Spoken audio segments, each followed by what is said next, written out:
এক ভাই জিজ্ঞাসা করেছেন, বিভিন্ন শহরে দেখা যায় শবে বরাত ইত্যাদি বিভিন্ন উপলক্ষে বেকারিগুলোতে বিভিন্ন প্রাণীর আকৃতিতে, যেমন সাপ, কচ্ছপ, বাঘ ইত্যাদি আকৃতিতে রুটি বানিয়ে থাকেন।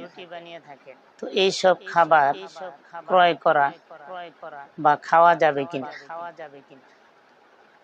তো এক্ষেত্রে মুফতি মুহাম্মদ শফি রাহিমাহুল্লাহ তার কিতাব তাসবির কিশোরী আহকামের মধ্যে উল্লেখ করেছেন, যেহেতু কোনো প্রাণীর ছবি অঙ্কন করা বা কোনো প্রাণীর আকৃতি বানানো জায়েজ নেই, তদ্রূপভাবে এগুলো ব্যবহার করাও জায়েজ নেই। তাই কোনো খাদ্য যদি কোনো প্রাণীর আকৃতিতে বানানো হয়, তাহলে ওই সব খাবার ক্রয় করা জায়েজ নেই, এমনকি ওগুলা খাওয়াও জায়েজ নেই।